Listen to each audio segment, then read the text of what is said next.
I threw a surprise party for my husband's 40th, but he showed up kissing his work wife and called me a mistake. I will made sure he'd pay for it. For as long as I can remember, my husband has always expressed to me how meaningful turning 40 would be for him. His father passed away at the young age of 39, so he had just this one particular wish to live longer than his father did. So, when his 40th birthday was approaching, I started thinking about how special it would be to organize a surprise party for him. It felt like the perfect moment to mark the occasion in a big, joyful way. I wanted to plan a celebration where he could be surrounded by the people who loved him the most, his closest family and friends. So, I went all out during the planning process. I wanted everything to be perfect, from the guest list to the decorations, and I even extended a special invitation to my mother-in-law Cheryl.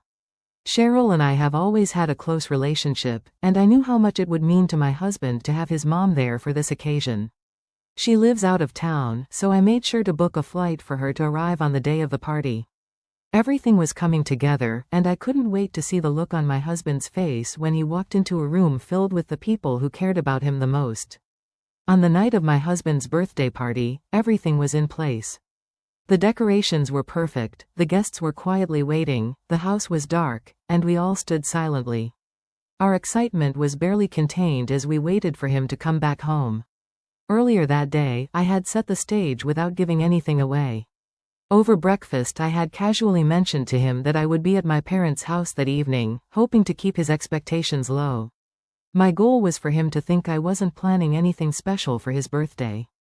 I imagined how amazed he would be when he walked through the door and discovered the actual surprise waiting for him. When I heard my husband's car pull into the driveway, my heart started racing. I was practically tingling with anticipation.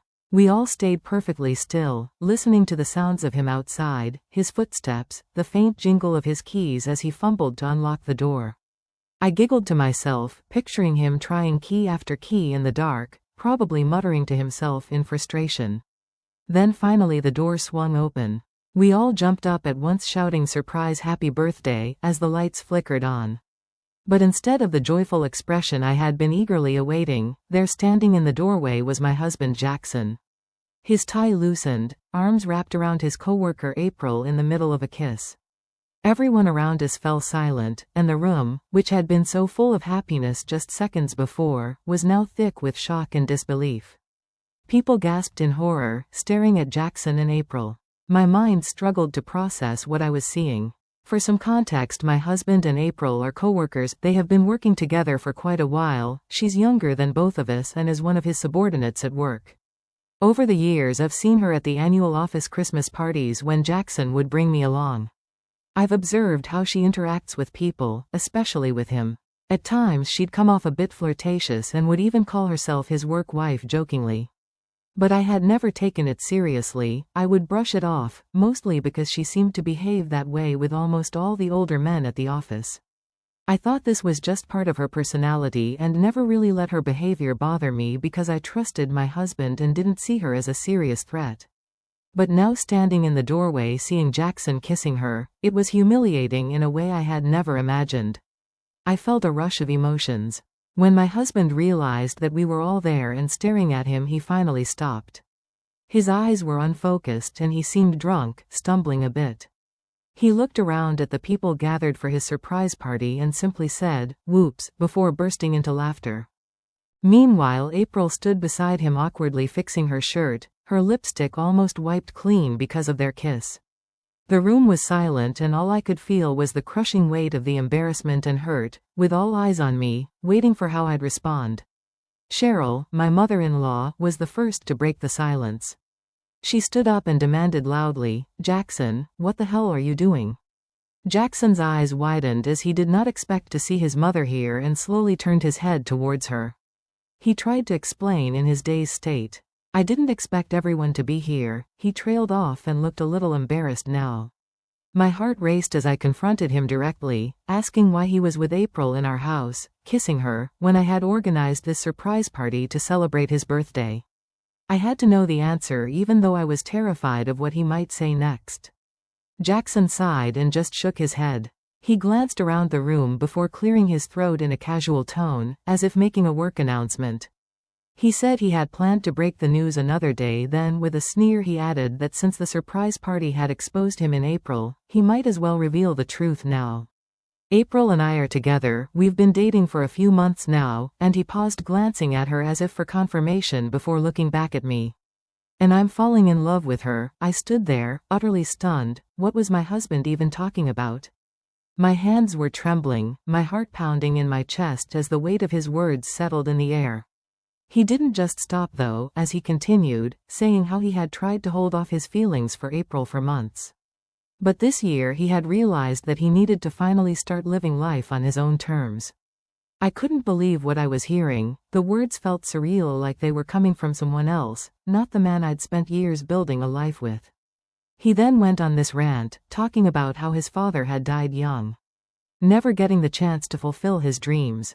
I don't want to end up like him, he said, his tone almost defiant. I need to do what makes me happy before it's too late for me. My mouth hung open in disbelief, and I could feel the tears starting to well up in my eyes. It was like he was casting me aside, as if our history didn't even matter. In the heat of the moment, something inside me snapped. I felt furious and betrayed. I grabbed the birthday cake, the same cake I had spent time and care picking out for him. And, without thinking, I hurled it at his face. The cake smashed all over his clothes. At first everyone just gasped in shock, but then some began laughing at his face. Our guests could see just how rude my husband was to humiliate me this way, and I guess they wanted to show their support. Jackson was understandably furious as he wiped his face. His voice, thick with anger, echoed through the room as he screamed at me, "Look what you've done. You've dirtied my shirt." It was almost laughable how trivial his complaint was, given the gravity of the situation. Here he was, fixated on the state of his shirt as though that was the most pressing issue. Not the fact that he had just humiliated me in front of everyone we knew, openly flaunting his betrayal. Without sparing me another glance, Jackson stormed off upstairs to probably change, while April stood there, unashamedly looking at everyone. As soon as Jackson was out of sight, I took the opportunity to glare at her. I then marched over to her, grabbed her by the hair and dragged her outside. Her shrill protests filled the air, accusing me of manhandling her, but not a single guest came to her aid. No one moved. No one even batted an eye. Even Cheryl was furiously shouting at April for having the sheer audacity to try to sleep with Jackson under my own roof, at our party in front of our friends. Once outside I spun her around and let out the words I had been holding in, like venom on my tongue. "I just can't believe you. You slept with my husband after all the times you've seen me at this party, after you've seen us together for so many years." The disbelief, the hurt, it all came pouring out. But April wasn't fazed. She wasn't even ashamed. She just scoffed, her lips curling into a smug, defiant smirk, as if I were the one in the wrong. With disdain in her voice, she declared that Jackson wanted her and that I had no right to stand between them, adding that he was going to leave me one day anyway. Her words felt like knives slicing through, as she continued by saying that instead of placing blame on her, maybe I should reflect on why I had failed as a wife. Suggesting that my inability to keep him satisfied was the reason he had turned to her. Every word she said pushed me closer to the edge. My mind could barely process the nerve of this woman. She taunted me further. "He told me how you don't understand him the way I do. You don't make him smile the way I do. That's why he's leaving you. He deserves someone better than you." Hearing those words, something in me snapped. I didn't even think. My vision blurred, and the next thing I knew my hand flew through the air and connected with her face in a resounding slap. It was one thing for Jackson to say those hurtful things to me, but it was an entirely different kind of betrayal for this woman, April, to throw them back in my face. She started to cry, clutching her face where I had slapped her, her cheek now in an angry shade of red, burning from the impact. Through her tears, she screamed a stream of profanities at me, her voice shrill and shaking with anger. Before I could even respond, Cheryl stepped in, her voice loud and unyielding as she confronted April.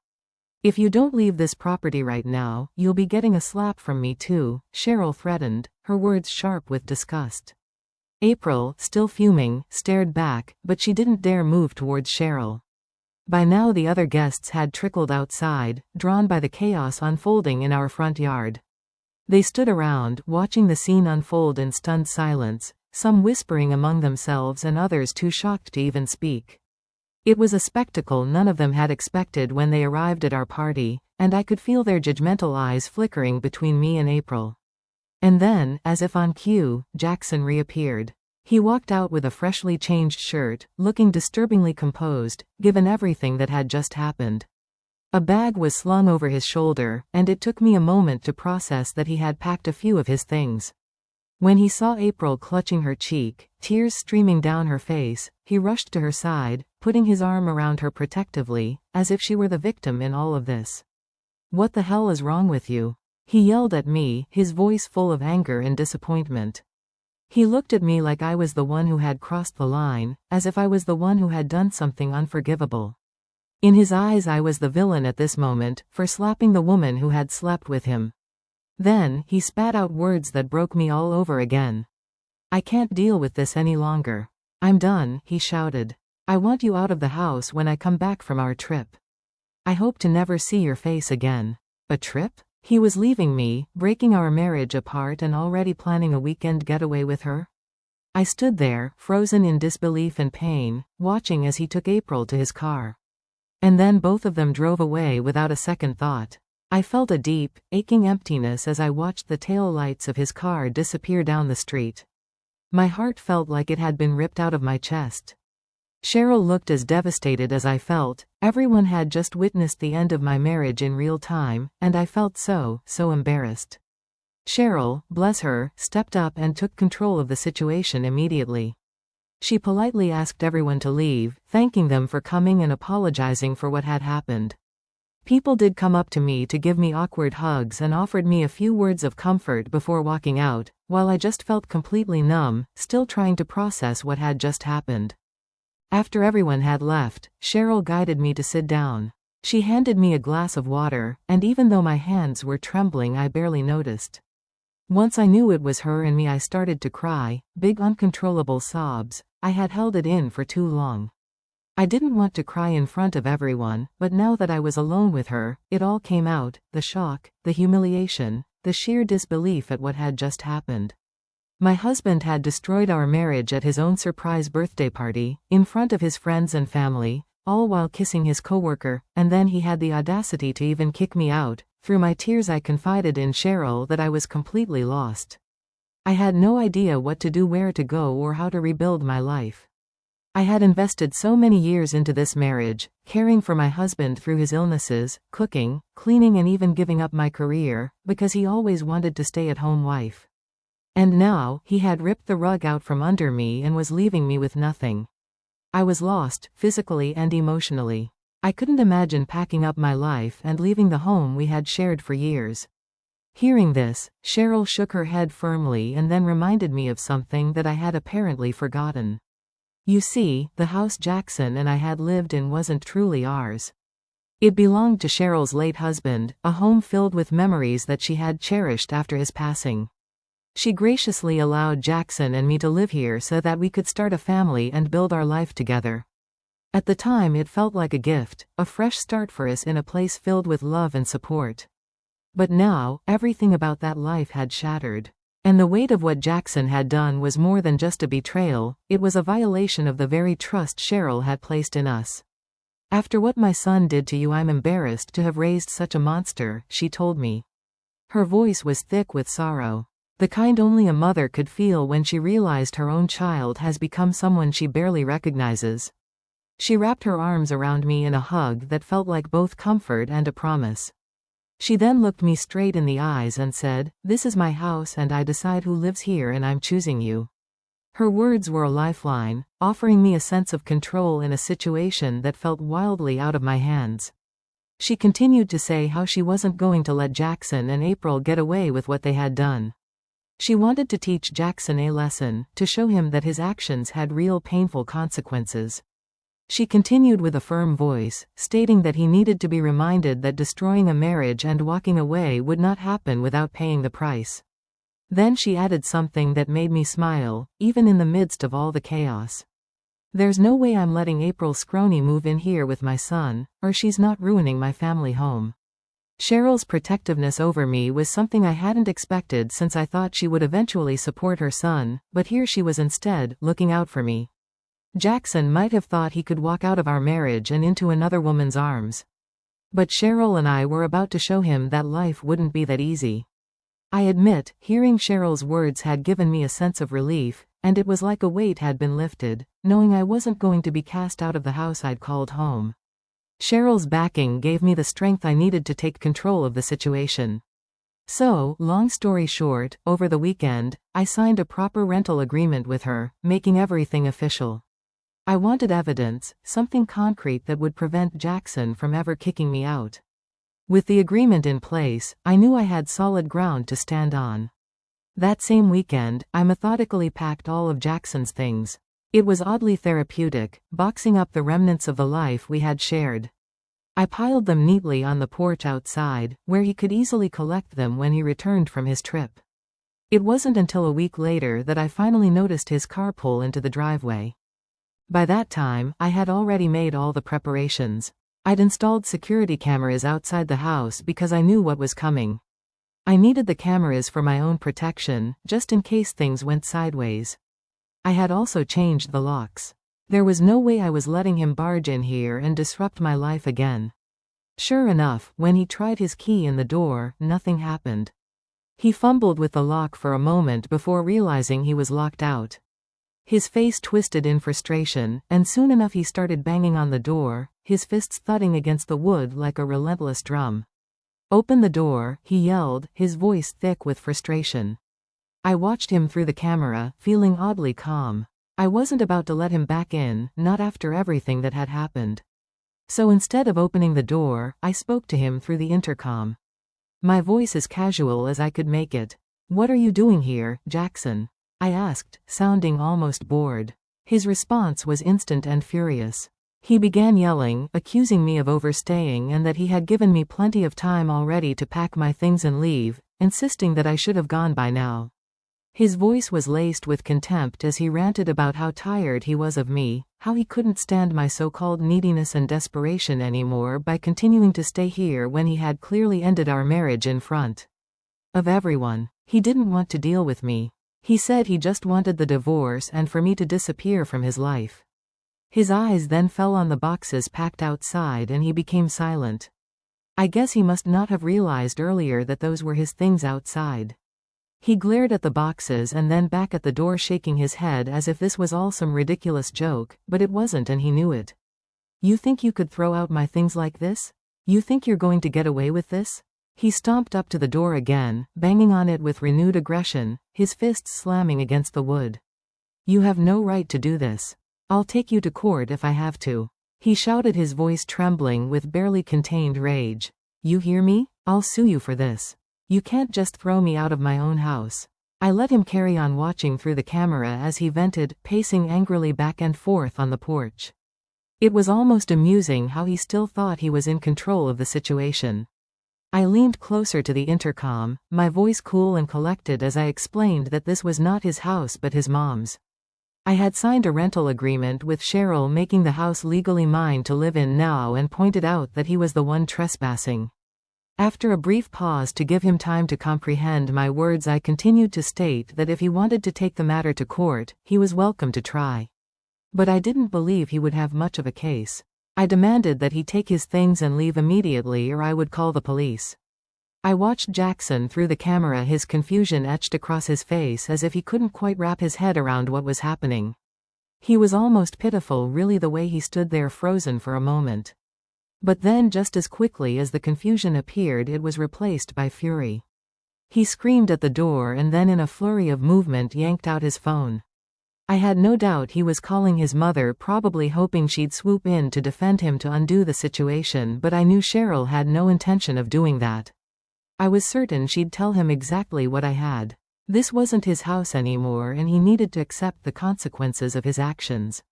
As I watched him pace furiously on the porch, kicking over boxes and cursing under his breath, it was clear that whatever conversation he had with Cheryl wasn't going in his favor. His frustration boiled over as he stomped around and kicked over one of the boxes I had so carefully packed, sending his things spilling across the porch, and I could hear him shouting profanities at the door.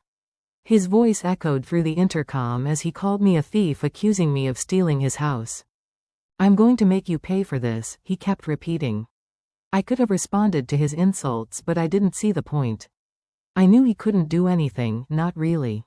He could try to drag this through the courts if he wanted, but we both knew he didn't have a leg to stand on. I had done everything by the book, and there was no way he could claim I had wronged him when he had been the one to break our marriage vows. To betray me in the worst way possible. After what felt like an hour of him raging outside, the fight finally drained out of him. He looked defeated, his shoulders slumped as the realization sunk in that there was no winning this. With no other choice, Jackson began to finally move his boxes into his car. I watched as he shoved the last of his things into the trunk, slammed it shut, and then drove away. Since that day, I've received multiple voicemails from both Jackson and April.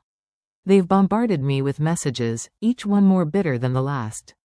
April in particular seems to relish in calling me a witch for managing to kick Jackson out of the house. She keeps talking about how they both had wanted to start afresh in this home, and that I had stolen that dream from them. Jackson, it turns out, has been living in a motel now, and according to their messages, he is miserable. Aisha for kicking my husband out of the house after what he did to me. Update 1. To clarify, the reason Jackson isn't living with April currently is because she shares a place with 2 other roommates, and their landlord is strict about the rules. Apparently she isn't allowed to let Jackson move in, which is hilarious.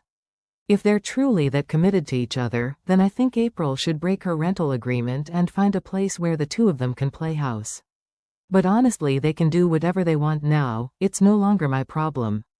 What is my focus now is making sure that Jackson pays for what he did in more ways than one. I've already filed for divorce, and I'm prepared to fight tooth and nail to make sure he pays a hefty alimony. He may have thought he could walk out of this marriage without consequences, but he's about to learn that actions have repercussions, especially when you betray someone who's been nothing but loyal to you. He wants a life with April? That's fine, but he's going to help me rebuild the life he destroyed, whether he likes it or not. Update 2. It's been 2 months since my last update. I took all your suggestions into account, and finally sent an email to Jackson's company about his ongoing affair with April. I knew that airing our dirty laundry wouldn't change the betrayal he had inflicted on me, but I felt it was necessary for the sake of his other subordinates. In my email I detailed everything Jackson had confessed to me about their affair, laying bare the fact that it had been going on for months. I recounted specific incidents that I had witnessed, including April's flirtatious behavior with older men at various office parties. I wanted to paint a clear picture of their relationship, not just as a personal betrayal, but as a continued violation of workplace ethics. To my surprise, after a week of silence, I started hearing from some of Jackson's coworkers, who had also become my friends over the years, that the HR department had launched a full investigation into the matter. I hadn't expected the company to take my email seriously, but it seemed word had gotten around about his favoritism towards April over other employees, and he had been giving her preferential treatment for a long time, which had always raised eyebrows and led to murmurs of discontent within the office. So, the combination of my detailed account and the complaints from other employees forced the company to investigate.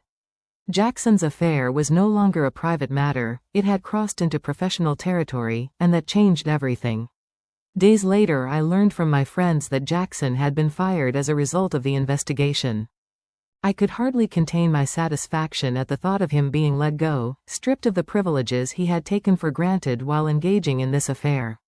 As for April, I am not sure if she will face the same fate. There are whispers among my friends that HR is still looking into her role in the situation, but I haven't heard any definitive news. Part of me hopes she faces consequences too, but I also realize that it is ultimately out of my hands now. For anyone who's worried about my alimony situation, and whether I'd be entitled to anything once Jackson gets fired, rest assured, I'm in a good position. Over the years Jackson has earned a substantial income, and I've realized he hardly ever spent any of it on us. We never went on vacations, had very few date nights, and he rarely bought me anything. Looking back, it's clear that the red flags were always there, I just didn't want to see them. Anyway, my focus is solely on finalizing the divorce. I'm committed to making sure I get what I deserve. I've been through too much to settle for anything less than what's fair. With Jackson's job loss and everything else that's unfolded, I feel like I'm on the brink of a fresh start. I'm ready to move forward. Update 3, it's been 7 months since my last update. Sorry for my late update, but I have been divorced from my ex for some time now, and have started dating again. Jackson held a grudge against me throughout the divorce proceedings for the way I allegedly cost him his job. But there was nothing he could do about it. Multiple witnesses had seen him kiss April during his surprise party and had heard him confess about his affair. In the end, I didn't receive a massive settlement during the alimony negotiations. But I did get more than enough to start rebuilding my life. The first thing I did after my divorce was go on a solo vacation by myself, and lounge on the beach all day, sipping cocktails. I'm currently working part-time at my friend's boutique, and plan on applying for full-time jobs in the future. Cheryl and I have continued to be in each other's life. She has been a solid rock for me throughout this ordeal. Her kindness and understanding have given me the right space to heal. As for Jackson and April, they are still dating. Apparently April was never fired from the company, but I've heard that her CO workers no longer trust her. Most of them seem to have distanced themselves from her, as they don't want to be associated with someone who has been at the center of such a huge company scandal.